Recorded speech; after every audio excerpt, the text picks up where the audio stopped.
Quante volte magari i nostri amici che ci vengono a trovare a casa o comunque mentre si parla della mobilità ci sentiamo dire che Agrigento sì, ha tantissime cose belle, la Valle dei Templi, la Scala dei Turchi, le tantissime piccole grandi realtà turistiche non solo di tutti i paesi dell'entroterra, però pare che ci vuole. È proprio questa marginalità che non è solo geografica nel senso delle coordinate del mappamondo, insomma ci troviamo al sud del sud, ma questa marginalità ci viene anche da una rete viaria e di comunicazione veramente disastrosa. E non solo non si creano nuove infrastrutture, ma quelle che ci sono non vengono attenzionate, non c'è la giusta manutenzione, non c'è la giusta attenzione. Il discorso dell'aeroporto, insomma, è una cosa trita e ritrita. Io mi ricordo che intorno a fine anni 70, primi anni 80, l'allora ministro Mannino era venuto a Favara, io gli feci la prima domanda proprio sull'aeroporto e mi aveva detto che era, insomma, pronto quasi da effettuare. Immaginate, sono passati 40 anni. E poi naturalmente quella che è la rete viaria, 640, 189 e poi la 121, ma anche le piccole strade provinciali, i ponti rotti, chiusi, i divieti, famoso da qualche anno a questa parte il divieto di transito ai veicoli a due ruote, cioè invece di aggiustare la buca si mette il divieto, oppure attualmente io per esempio lavoro a Porto Empedocle, la chiusura di un tratto della 115 che obbliga tutti i camion neanche di grosso tonnellaggio ad attraversare la città. Veramente un disastro per il quale diverse forze sociali del nostro territorio, con in testa la diocesi, la curia, hanno detto aspettate, insomma, non possiamo continuare così, dobbiamo far sentire la nostra voce. E credo che nasca così l'incontro, la manifestazione programmata per il prossimo 25 gennaio con questa passeggiata, questa marcia, chiamiamola come vogliamo, in uno proprio dei simboli del disastro stradale, ovvero la 640. Ne parleremo con questi nostri illustri ospiti in questa puntata speciale di Target, il vostro salotto settimanale che seguite sul digitale terrestre, l'LCN 92, su tutta la Sicilia e parte della Calabria meridionale. Parleremo appunto di questo tema specifico, ma naturalmente è intrinseco anche lo sviluppo economico e il futuro di questa ultima provincia d'Italia. Gli ospiti della puntata con i quali mi intratterrò per la canonica ora circa della nostra trasmissione ve li voglio subito presentare, iniziando dalla mia sinistra il collega giornalista Salvatore Pezzino dell'Ufficio Pastorale Sociale, grazie della presenza. Continuiamo con Don Mario Sorce, è il direttore dell'Ufficio Pastorale Sociale del Lavoro di Agrigento. E poi la rappresentanza sindacale canonica, insomma, quella più conosciuta, la più presente forse nel territorio, la CGIL con Alfonso Buscemi, segretario generale, la CISL con Emanuele Piranio, segretario generale, UST vuol dire Unione Sindacale Territoriale, mi sembra, sì, di Agrigento, Caltanissetta e Enna, la UIL con il segretario generale Gero Acquisto. E poi abbiamo la presenza di un sindaco, quelli insomma che sono in prima linea nel territorio, il sindaco di Campobello di Licata, Gianni Picone, e il collega giornalista che ha un po' insomma messo da parte la penna di giornalista per assumere quella forse più prestigiosa di segretario provinciale della CNA di Agrigento, Claudio Spoto. Nel corso della trasmissione avremo anche un piccolo break musicale, come è ormai d'obbligo da 10 anni a questa parte qui a Target. Allora, Don Mario, marginalità che purtroppo ci complica un po' la vita. Ci complica la vita e in alcuni casi la rende anche impossibile, se pensiamo che la rete viaria, come hai accennato tu nella tua ottima introduzione, è forse ultima non solo in Sicilia ma in Italia. Siamo l'unica provincia siciliana a non avere 1 chilometro di autostrada. Quando è stato pensato il raddoppio della 640 e la 189, il migliorare diciamo, la viabilità della 189, si pensava a dei cantieri che iniziano e da lì a poco sarebbero stati consegnati alla cittadinanza. È da più di 10 anni che aspettiamo. Abbiamo assistito a più inaugurazioni di tratti che non a chilometri consegnati al nostro territorio, per non parlare della 115 che ha un volume di traffico enorme. Est a ovest, insomma. Sì, sì, è terribile, aggravato dal fatto che i mezzi pesanti devono entrare dentro un centro abitato con grave rischio dell'incolumità di cittadini. Se non erro, una settimana fa o 2 settimane fa c'è stato anche un incidente tra un camion e un bambino che attraversava per andare al mercato, e poi le strade provinciali e statali che sono a dir poco disastrate, perché manutenzione non ne viene più fatta se non in pochissimi casi, pulizia è meglio non farne riferimento, ma le condizioni, tu parlavi di buche, si tratta di voragini, non di buche, e quando le condizioni atmosferiche portano poi per mancanza soprattutto di manutenzione e di pulizia delle carreggiate, detriti o parti intere di strade a non essere più percorse o percorribili, rendono impossibile il transito e il commercio delle nostre realtà. Salvatore, allora si è pensato di fare che cosa? Una protesta? Una sollecitazione? Che cosa? Ma diciamo che vuole essere questo un momento di sensibilizzazione, una presa di coscienza della gravità della situazione. Mi ha colpito in questi giorni le varie adesioni che vanno arrivando e i commenti che ci sono sui social. Io scusa ti interrompo, ho fatto anche una battuta a proposito di questo, cioè non vorrei che tutti ci spostiamo da questa parte e come contraparte non resta nessuno, poi no?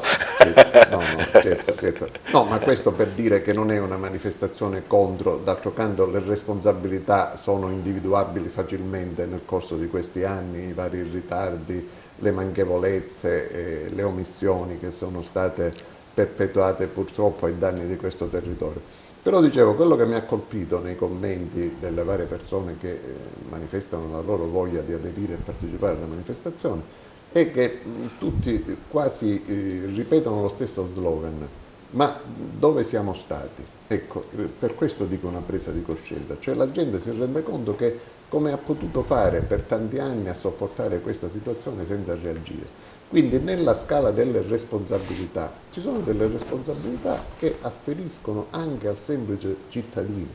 Ecco, Don Mario più volte ricorda, secondo i dettami della dottrina sociale della Chiesa, che c'è l'invito proprio alla cittadinanza attiva, cioè a interessarsi del bene pubblico, della vita politica, sociale, delle comunità dove abitiamo. Ed è una cosa importante, specialmente per chi crede, ecco, perché non si può essere dei bravi cristiani e poi dei cattivi cittadini. Ora, questa presa di coscienza è estremamente importante in un territorio come il nostro, che non è abituato, diciamo, alle grandi proteste popolari. Siamo abituati a girarci un po' dall'altra parte. Ricordiamo che nei momenti più tragici, quando si lamentava la mancanza di acqua, una manifestazione organizzata in piazza Marconi, davanti alla stazione centrale, ha raccolto appena 50 persone, quindi questo è un segnale importantissimo perché la gente vuole partecipare. Infatti questo cartello sociale, istituzionale che si è creato e che ha organizzato la manifestazione non è più padrone ormai di questa manifestazione, perché è una manifestazione che appartiene ai cittadini della provincia.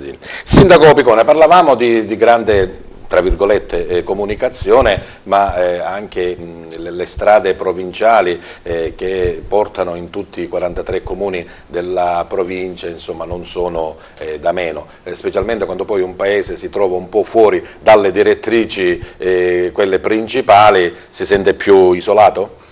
Sì, devo dire che gli enti locali di per sé stanno attraversando un periodo drammatico che va anche a collegarsi a questo che deve essere una delle prime iniziative, questo discorso di marginalità, perché è una marginalità che ormai attanaglia e la ritroviamo in tutti i vari settori. Ovviamente da una base si doveva partire, che è quello infrastrutturale, perché davvero è da cornice per l'avvio di anche un'ipotesi di un rilancio di uno sviluppo di un territorio, perché se non si può parlare di sviluppo di un territorio se non ci sono alla base neanche i collegamenti, non è appetibile neanche un'eventuale politica industriale o anche un migliore, diciamo, attività per quanto riguarda l'ambito dell'agricoltura, dove siamo ampiamente rappresentati come provincia di Agrigento per le tante attività dove portano dei grandi risultati e di prestigio alla nostra provincia. Le strade provinciali, purtroppo, ahimè, anche per una norma regionale, perché qua non stiamo a trovare... perché la provincia non c'è più, insomma, diciamolo. Non andiamo a trovare, devo dire, delle responsabilità che possano dire è stato Tizio, è stato Caio, o una parte politica o un altro.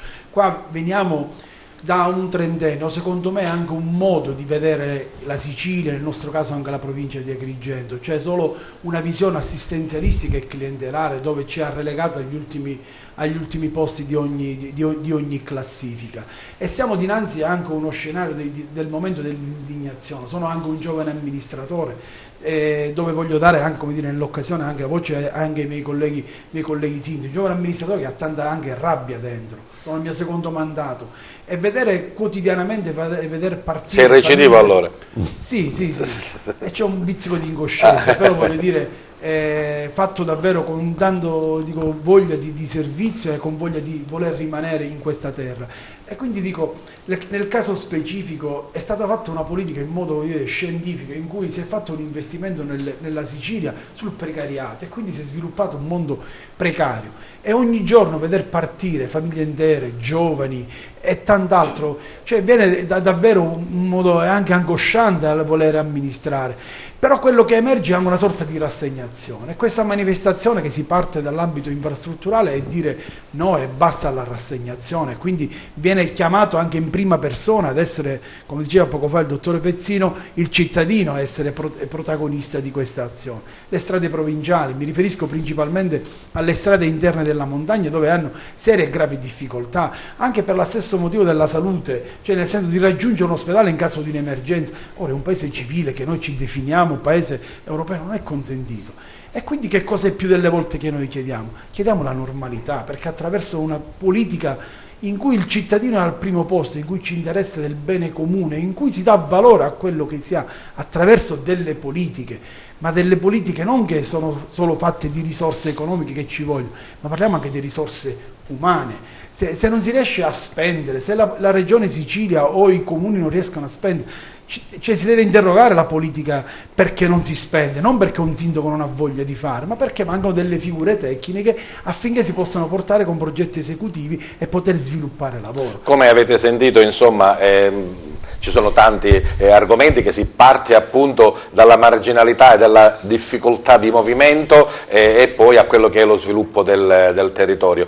Mi ricordo anche la pubblicità, credo, della CNA, che dice che è il cuore pulsante dell'Italia, e quindi non poteva che non essere presente. Gli artigiani, insomma, che sono veramente la parte migliore della nostra economia, della nostra produzione. Claudio? Sì, grazie Giuseppe per questa opportunità, per questo momento importante in cui le varie componenti assieme per rivendicare, per portare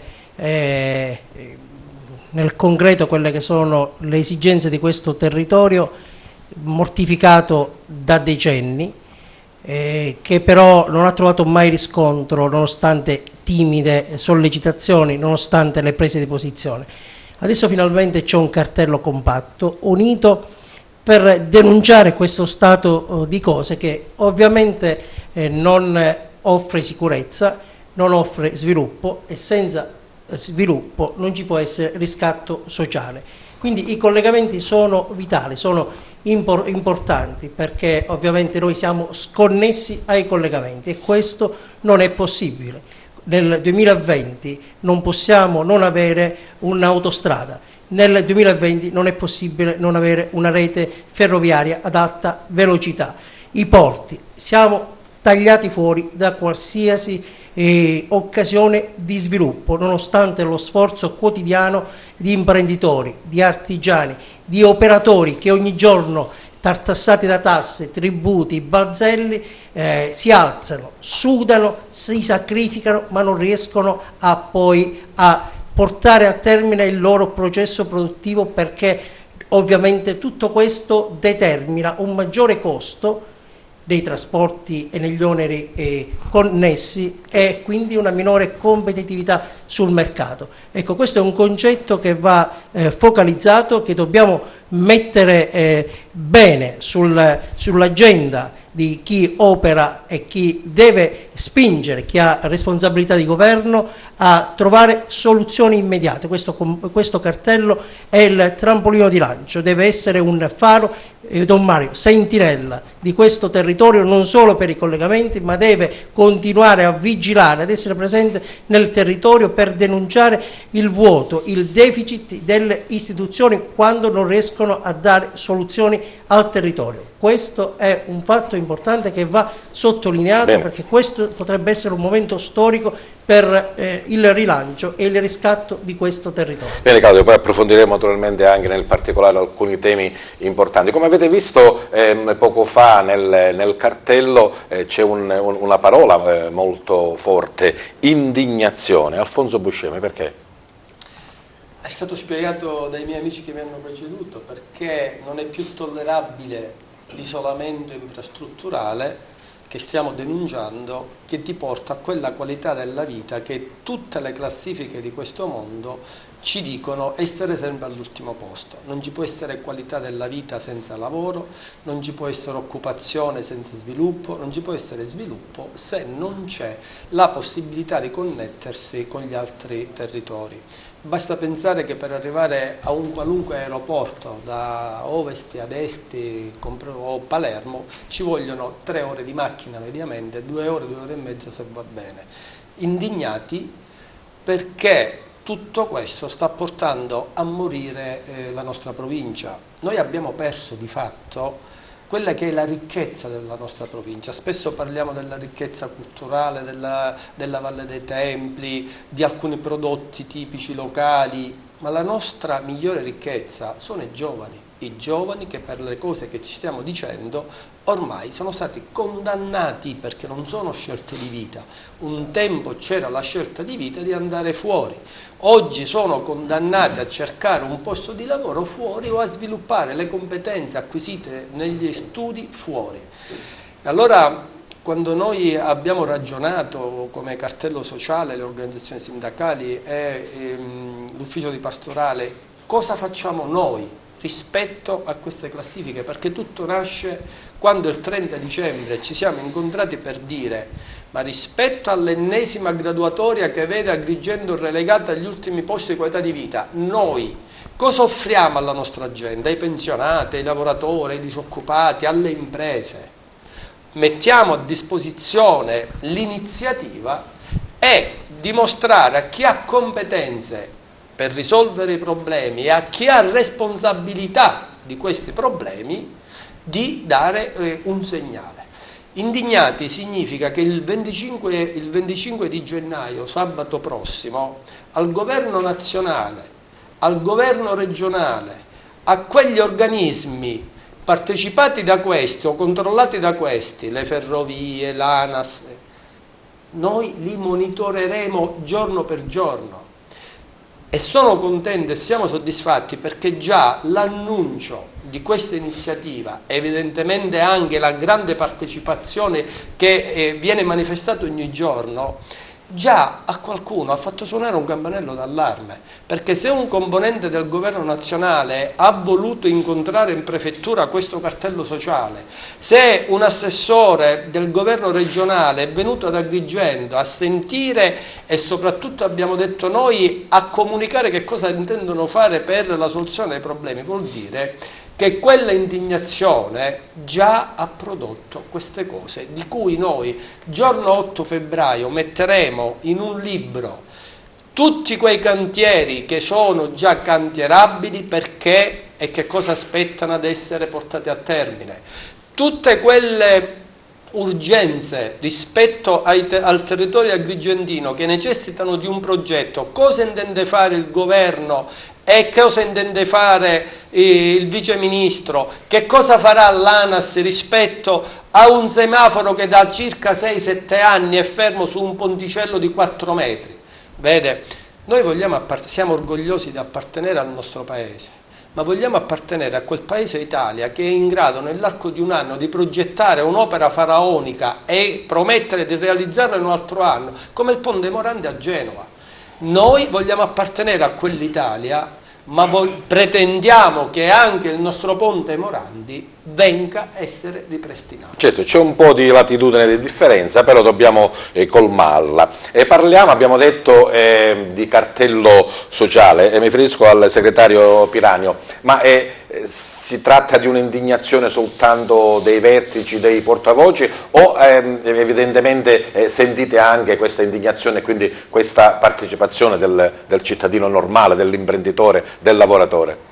Noi raccogliamo la lamentela e l'indignazione delle imprese che insistono nel territorio, della gente comune, da chiunque è in questo territorio, per il semplice motivo che l'ho ricordato più volte in varie occasioni. Ricordo un dirigente francese che gestisce un'azienda farmaceutica qua proprio a Porto Empedocle. Si lamentava del fatto che fare Bordeaux-Palermo ci impiegava un'ora e mezza, però da Palermo a Porto Empedocle ci impiegava quasi 3 ore. È impossibile che un'azienda venga a investire nel nostro territorio con questi tempi di percorrenza viaria. È impossibile che un'azienda venga a investire nel territorio se per trasferire le proprie merci di produzione, ma stiamo parlando del settore terziario, del settore primario, i nostri prodotti agricoli non hanno meno per nessuno, cioè sono i prodotti forse migliori che possono e ambiti da tutto il mercato italiano ed estero, però non possono entrare nel mercato con la M maiuscola se queste percorrenze non vengono agevolate. Sto parlando della rete viaria, sto parlando anche di tutte quelle infrastrutture, cioè tutta quella rete di servizi che sono alla base del mercato, sono alla base del commercio. Guardo un'immagine e mi ricorda il ponte Scorciavacche, crollato ormai anni or sono, Dopo pochi giorni inaugurato dalle nostre parti si dice da Natale a Santo Stefano, ecco, e forse è successa la stessa cosa. Ecco, io non capisco perché, diciamo così, ancora non sono stati individuati né i responsabili, ma soprattutto è smontato e non è stato mai più ripristinato, con tutte già le difficoltà che subentrano nel percorrere la tratta 189 e poi continua la 121 e così via. Le lamentele della gente che si deve spostare, deve andare a lavorare, non tutti lavorano in provincia, altre persone, lavoratori ogni mattina si alzano per andare anche fuori provincia, con i tempi di percorrenza diciamo così, sono veramente proibitivi. Ricordiamo anche l'emergenza, per chi deve raggiungere un punto ospedaliero, certo, per chi deve farsi cure, per chi è soggetto a cure pesanti e deve fare ore e ore dietro i semafori ad aspettare il proprio turno per passare. Quindi la lamentela, l'indignazione è veramente generale. Credo che nessuno possa dire a me non interessa. Questa è una cosa che interessa ai sindacati, interessa ai lavoratori, interessa alle imprese, qualsiasi sia il loro settore, perché se vogliamo essere competitivi dobbiamo sicuramente avere una rete viaria e delle infrastrutture funzionali, ma ancora dico, il turismo, cioè dovrebbe essere il nostro know-how di default, non può decollare il nostro turismo in queste condizioni. Io ricordo una collega di Milano, degli uffici di Milano, mi diceva: Agrigento bellissima, stupenda, meravigliosa, ci sono venuta, non potrò più venire perché a questo, è un'avventura. È un'avventura, proprio, ho usato proprio questo termine, è un'avventura. Già a questo, naturalmente l'indignazione, la protesta senza una proposta, insomma, non ha senso, no? È normale che una protesta senza la proposta non ha senso. Intanto partiamo dalle motivazioni della protesta. Penso che i miei colleghi, i miei amici, componenti del cartello sociale, hanno espresso quelle che sono le motivazioni che hanno messo su questo cartello e penso che l'adesione a questa manifestazione sarà massiccia, sarà una manifestazione secondo me che lascerà il segno ad Agrigento. Le proposte già, devo dire che abbiamo abbozzato un documento per coinvolgere tutti i soggetti interessati alla manifestazione, quindi ancora prima di aderire ogni associazione voleva capire il perché, come ci proponevamo nei confronti del governo nazionale, regionale, nei confronti di ANAS e quali erano le nostre proposte. Allora ritengo necessario e doveroso che rispetto anche alle problematiche che vive questo territorio, che i soggetti interessati, quindi ANAS, che deve avere un controllo capillare del territorio sulle manutenzioni che deve fare sulle strade, sui ponti, sulle due opere, grandi opere, quindi 640 e 189, qua assistiamo di continuo alla politica degli annunci, una politica che annuncia delle date di consegna delle opere già avviate, che poi sistematicamente sposta in avanti le date.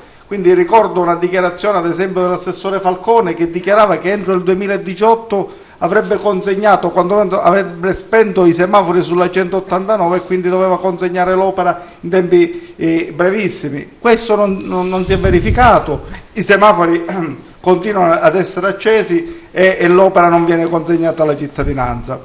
Noi possiamo essere da pungolo, da stimolo, e quando qualcuno dice ma siete tutti dalla stessa parte, quindi contro chi manifestate? Noi manifestiamo contro quindi ANAS, contro il governo nazionale, contro il governo regionale, contro coloro che devono dare queste risposte.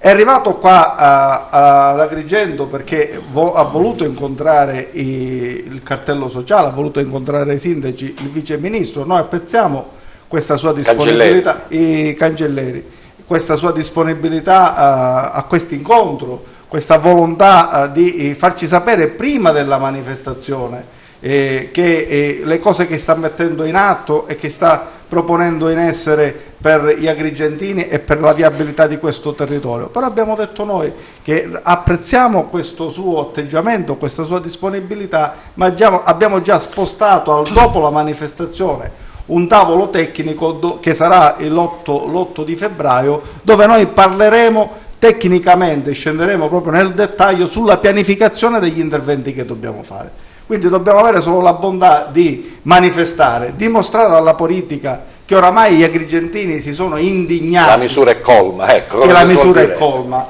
E come diceva poc'anzi Totò Pezzino, il fatto che già in passato si è manifestato rispetto alla mancanza dell'acqua ad Agrigento. Io ricordo venivamo da un periodo dove l'erogazione dell'acqua nelle case era dopo 20-30 giorni, perché c'era un momento di criticità. Ricordo che non c'è stata quella sensibilità da parte della cittadinanza, forse perché non era pronta in quel momento a manifestare. Oggi la sensibilità è diversa, oggi i soggetti sono diversi, oggi la cittadinanza penso che abbiamo toccato il fondo.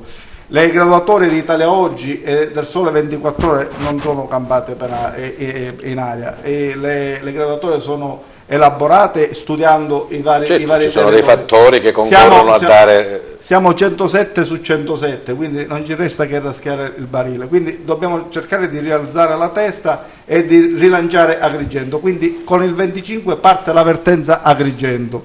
Monitoreremo governo nazionale, governo regionale e ANAS, Ferrovie dello Stato, sugli interventi che porranno in essere ad Agrigento. Bene, parleremo anche delle Ferrovie dello Stato, perché insomma ho avuto la fortuna o sfortuna insomma, di essere nel nord Italia e dovevo andare da Roma a Milano, dico ma che me lo fa fare prendere l'aereo quando ha 3 ore e mezzo, insomma. Veramente, qua siamo in altri tempi invece. Abbiamo sentito un po' il parere, l'opinione, insomma, quello che è questo cartello e quello che è la protesta e la proposta di giorno 25. Una piccolissima pausa musicale, come sapete Target si caratterizza anche per questo, per portare alla ribalta qualsiasi sia il tema di trasmissione monotematico oppure vario della nostra puntata. C'è sempre una nostra ospite musicale. Quest'oggi è la piccola ma grande Adriana Cuschera. Prego Adriana, entra qui subito in studio, l'accogliamo con un applauso.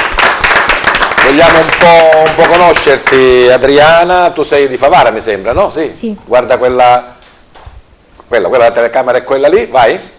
Ho 12 anni, vengo da Favara ed è da 1 anno e mezzo che canto dalla scuola Arcadia di Angela Maniglia. Naturalmente per cantare ci vuole una bella voce, ma ci vuole anche conoscere le tecniche, quelle che sono insomma tutti i vari segreti per andare avanti. Come hai iniziato a cantare tu invece, Adriana? Da piccolina magari dove? In chiesa, all'asilo, a scuola? No, mi piaceva sempre cantare, poi sono andata in una scuola di canto. E mentre per la scuola normale frequenti? La terza media. La terza media, ecco, ancora sei insomma piccolina ragazzina, andiamo avanti. Ma questo per te potrebbe essere un lavoro o per il momento è solo un piacere? No, un piacere. Un piacere, e poi chissà, insomma, se la fortuna ci aiuta. Cosa ci fai sentire? Il mio inedito che si intitola Piccola ancora. Bene, cambia microfono che quello è tarato per la voce. A voi a Target, Adriana Cuschera.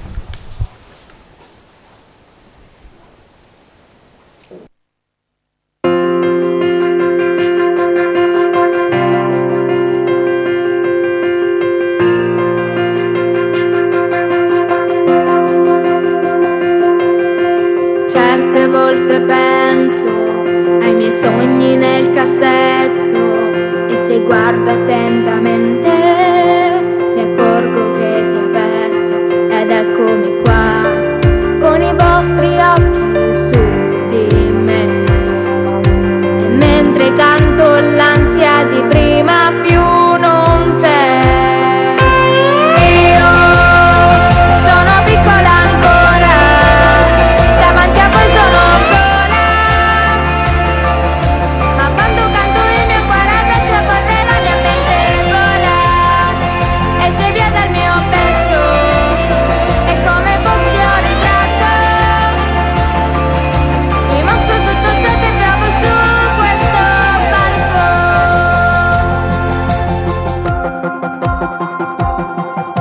A scuola i miei compagni che mi aspettano e conto già il loro mi piace sul telefono.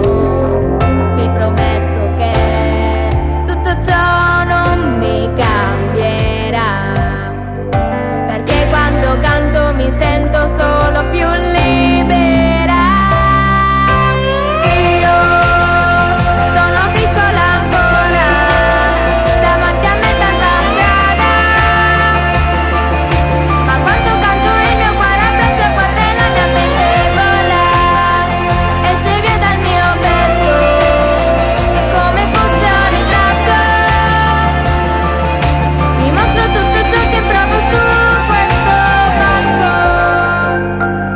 La cosa che non cambierà sarà la voglia di cantare davanti al mare, anche se sola cercherò di affrontare la realtà. Sarà splendido sognare e immaginare di volare, perché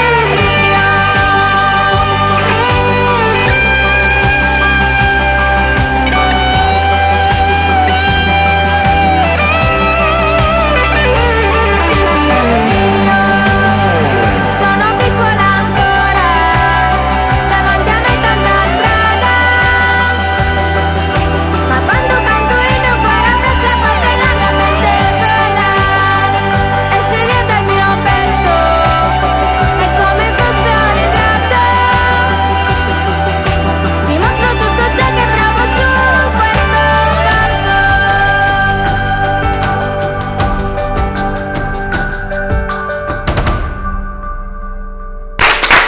Brava, complimenti Adriana, ci saluti Angela, Giuse e tutti gli altri della scuola. Ciao ciao.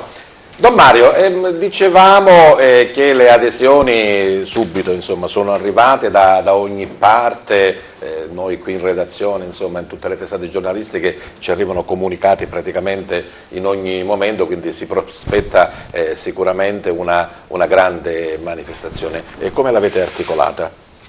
Semplicemente sarà la marcia a parlare, sarà la gente a dimostrare quello che abbiamo detto tutti, ci sarà soltanto il raduno cammineremo lungo il percorso stabilito da rotonda a rotonda, da quella di Giunone a quella degli scrittori.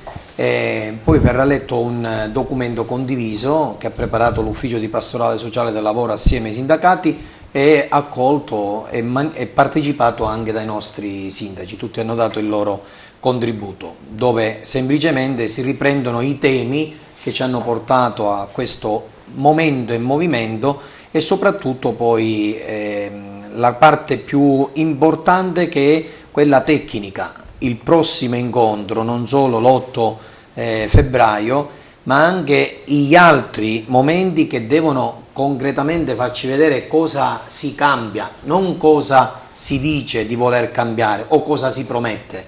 Il tempo delle promesse è finito, il tempo del dire faremo è finito, questo è il tempo della concretezza. Per questa concretezza la gente sta scendendo in campo, e l'elemento di novità di tutto questo movimento, che forse è sfuggito a qualcuno, non è soltanto l'indignazione della gente, ma se delle realtà della vita istituzionale e sociale della nostra società si sono messe insieme in maniera unica, 43 sindaci, i sindacati, tutte le associazioni, la Chiesa attraverso l'Ufficio di Pastorale Sociale del Lavoro, le tantissime associazioni laiche, civili, di realtà diverse, che hanno fatto sentire il loro desiderio di essere presenti, non ancora una volta lo diciamo per essere contro nessuno, forse dovremmo essere contro la nostra ignavia,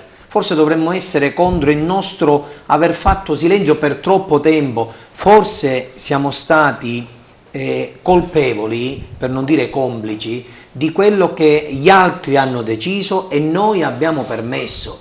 Non è vero che il cittadino si deve accontentare, il cittadino deve pretendere il meglio. Se le nostre tasse che vanno pagate vengono impiegate per finanziare progetti come la TAV, anche da noi ci deve essere la TAV, non il treno a troppa bassa velocità, come dicevo io al congresso della UIL. Se noi spendiamo, o meglio diamo soldi perché l'Enel sia innovativa sotto tutti i punti di vista, la dobbiamo smettere con i pali di legno nelle nostre campagne, che appena c'è un incendio o qualunque tipo di difficoltà la luce va via e si interrompono i servizi necessari dentro le nostre case. Se le società, qualunque tipo di impresa, qualunque tipo di commercio vuole, tanto per fare un esempio accennato poco fa da Claudio, la scelta dei costi sul trasporto, noi non possiamo scegliere, noi abbiamo una sola possibilità, quello sulle ruote, che è il più caro, e con queste tratte ancora il caro del caro, mentre altri hanno la possibilità di scegliere il trasporto aereo, il trasporto navale, il trasporto ferrato. Noi non abbiamo possibilità. Ecco, questo è l'elemento di novità. Desideriamo, vogliamo avere la stessa opportunità del resto d'Italia. Concludo. Tempo fa, viaggiando in macchina, scendevo sulla autostrada del Sole e c'erano le varie indicazioni. Stavamo per arrivare in Sicilia e mancava un cartello, ma se ci fosse stato io avessi trovato la scritta fine dell'Italia, non avrebbero avuto torto, perché la nostra è un'Italia diversa da tutto il resto. Non è un'Italia unica, un'Italia separata a 2, 3, 4 velocità, e forse ancora noi dobbiamo ingranare la marcia. Salvatore Pezzino, questo cartello, insomma, dal punto di vista giornalistico, no? Come è visto? Ma credo che sia visto molto bene, perché anche questo senso di unità che trasmette tra le forze sociali, quindi poi a questo si aggiunge il cartello istituzionale rappresentato dai sindaci, tutte le associazioni, è un momento di coesione che per il nostro territorio è una novità, perché da noi c'è una tendenza spiccata all'individualismo. Ecco, per le cose che diceva Don Mario, io credo che dobbiamo approfittare di questa occasione noi per rivolgerci a chi ci sta seguendo da casa e dire, ecco, date forza a questo momento di unità del territorio, perché guardate che la situazione drammatica che abbiamo descritto, che hanno richiamato tutti i colleghi che mi hanno preceduto, non è una situazione che è nata per caso, non è una situazione che è frutto solo della disattenzione dei politici che si dovevano prendere cura di questo territorio. Non c'è dubbio che alla base c'è una strategia precisa per isolare questo territorio a discapito della popolazione che ci abita e forse per favorire altri disegni, per favorire altri territori. Non si spiega diversamente, perché i ritardi che si accumulano sono troppo evidenti, cioè non è possibile accettare che ci sia una disparità di condizione come quella che registriamo quotidianamente, ma non solo direi tra il Mezzogiorno, la Sicilia e il resto del paese, ma anche all'interno della Sicilia tra province e altre province.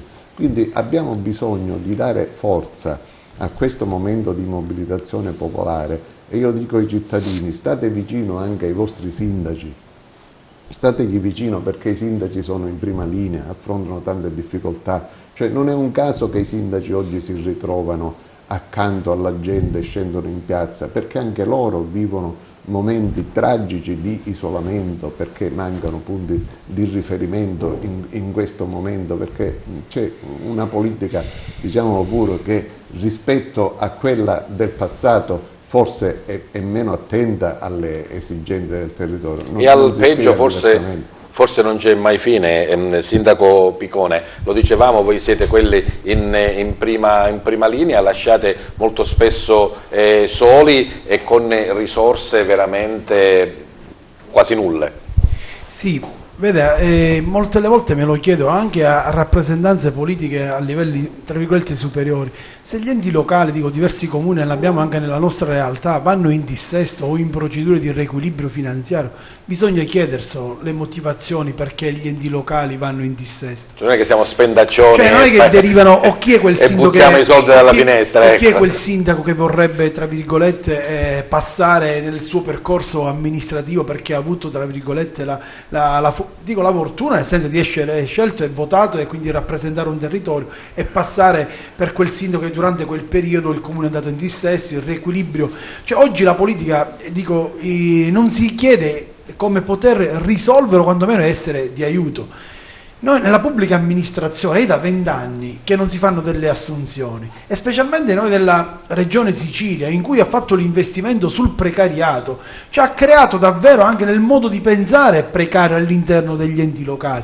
Questo qua ha creato davvero dei danni, perché se oggi, pur avendo determinate risorse, non si riescono ad utilizzare, capite bene che ci sarà un motivo e bisogna chiederselo. Quindi o ci devono essere delle strutture sovracomunali che possano, tra virgolette, sostituirsi e ad aiutare, ad affiancare, oppure nel caso che, devo dire, è l'occasione anche davvero di ringraziare la pastorale della diocesi del lavoro, sociale del lavoro, per i vari punti, per i vari incontri che ci sono stati mensili, perché sono stati per noi i sindaci davvero abbandonati anche momenti di riflessione e di confronto. Se ancora oggi ci confrontiamo sui rifiuti, che è un'altra maglia nera e sta divorando le poche risorse che ci sono all'interno delle famiglie, ma possiamo parlare di tutto quello che vogliamo, di differenziata. Il mio comune o altri comuni sono a percentuale di non poco conto, diciamo nel senso alte, ma poi mancano gli impianti e quindi mancando gli impianti non sappiamo dove portarli, e quindi c'è l'umido, lo devi portare a Paternò oppure a Belpasso, capite bene,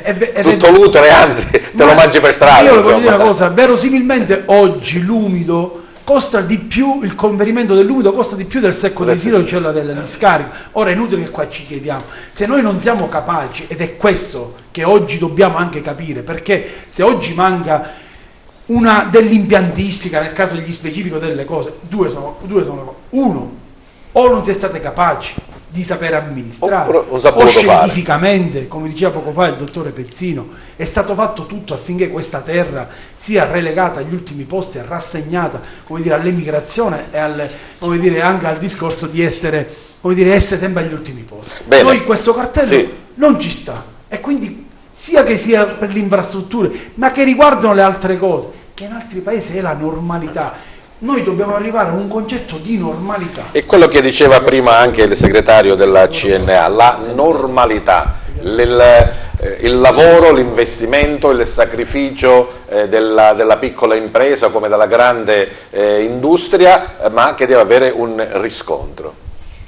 La verità è che noi scontiamo anni di cattiva gestione politica, perché le infrastrutture mancano da sempre, però come diceva Don Mario, alla fine il popolo è stato supinamente ad accettare quelle che sono state le dinamiche, le decisioni del decisore politico.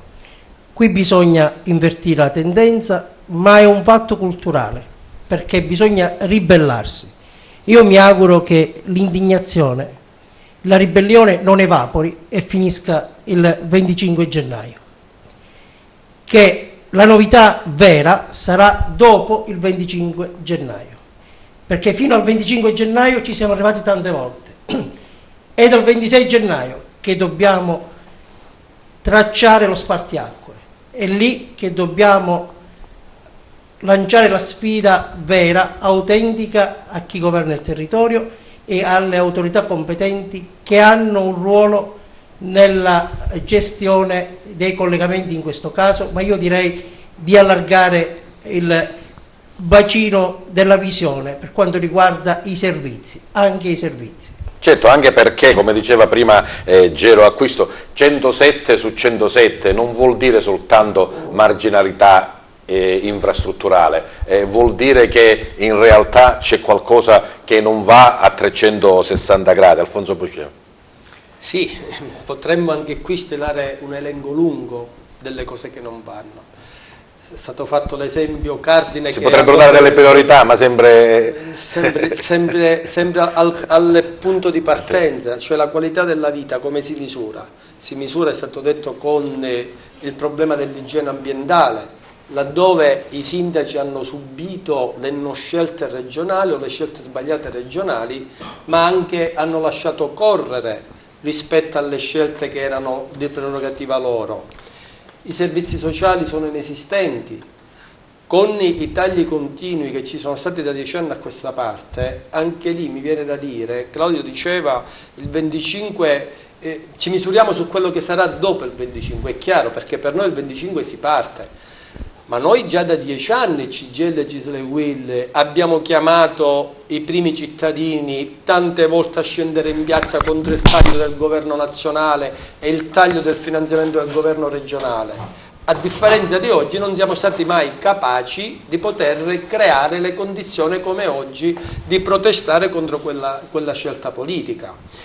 E si potrebbe continuare, perché all'interno di ogni singolo comune non ci sono più le professionalità. Quante volte noi abbiamo detto: guardate che ormai la gente che era in grado di fare funzionare i servizi, di approvare progetti, di dare assistenza, è andata in pensione. Volete darci una mano voi primi cittadini affinché i governi che continuano a bloccare il turnover nella pubblica amministrazione possano concedere le assunzioni? Siamo rimasti soli. Sanità, basta dire un nome affinché chiunque di noi viva il dramma che spesso viviamo quando abbiamo bisogno di un medico nel pomeriggio o la notte. Non c'è un'assistenza continua nonostante le norme, perché se poi andiamo nel piccolo paesello dove andiamo alla guardia medica, puntualmente ci sentiamo dire: non abbiamo strumenti, vai al pronto soccorso. E lì 8 ore di attesa nei pronti soccorso. Anche lì, quanti anni che sono bloccate le assunzioni? Poi ce la prendiamo noi per primi, ce la prendiamo con il primo camice bianco che incontriamo.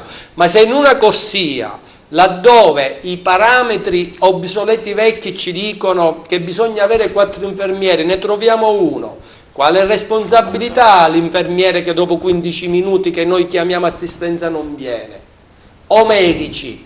Noi abbiamo vuoti paurosi nelle dotazioni organiche degli ospedali e nei servizi di assistenza territoriali. Credo che abbiamo toccato con i servizi sociali, con sanità, con igiene ambientale, il cuore delle persone. Il cuore. Ecco perché l'indignazione ormai ha preso il sopravvento. Vede, in questi giorni, finisco con un ragionamento che mi porta lontano. In questi giorni un film mi sta facendo discutere rispetto a cosa è successo negli anni 90.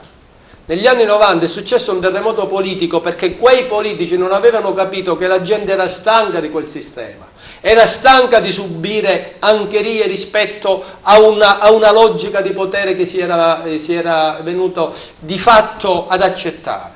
Gli imprenditori si erano stancati con la società civile di pagare pizzo ed è successo Tangentopoli. Credo che oggi, con tutte le differenze, la gente è stanca nello stesso modo. Allora a quella politica che ha responsabilità di governo dico: sappiate che la gente è stanca, è indignata, date le risposte necessarie affinché si possa avere un minimo di serenità all'interno delle famiglie. Il cambiamento allora deve arrivare dalla base, segretario Piranio?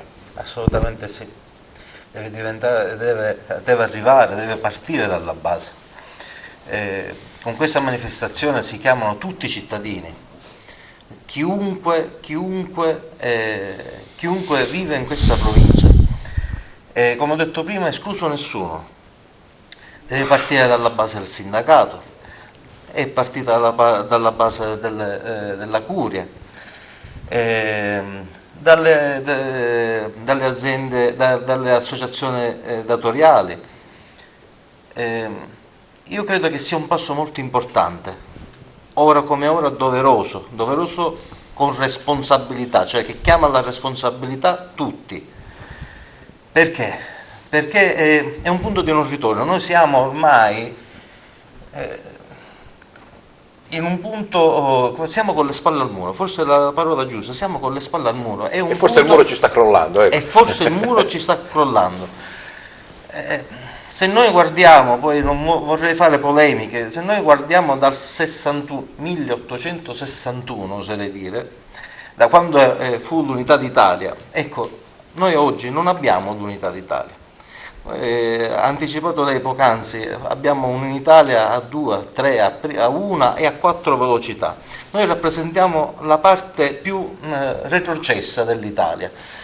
Non siamo italiani, la verità è questa, perché i metodi che vengono utilizzati e sono celeri al nord non vengono utilizzati al sud e in particolar modo alla Sicilia. La Sicilia anni fa, dopo il ventennio fascista, fu liberata dagli americani, ma realmente lo vediamo, lo studiamo nella storia e forse è meglio poi andare a leggere la storiografia dei fatti. Andiamo a vedere quello che la Sicilia è rimasta più schiava ancora di prima. Gli investimenti portati in Sicilia e quindi nelle varie province sono stati risicati, ma non atti a sviluppare, ma solo ed esclusivamente a sopperire, a rattoppare, a mettere delle pezze, giusto per non denigrare il siciliano, il cittadino agrigentino della provincia di Agrigento. Noi abbiamo visto, quando crollò il muro di Berlino, il primo impegno della Germania fu quello di portare quella parte di Berlino allo stesso livello della restante parte della Germania.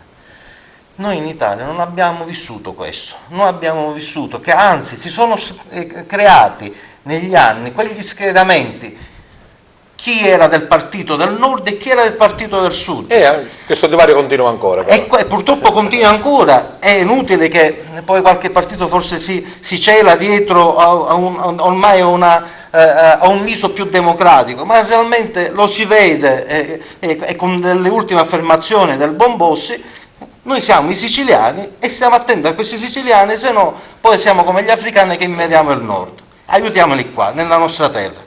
Noi non desideriamo l'elemosina.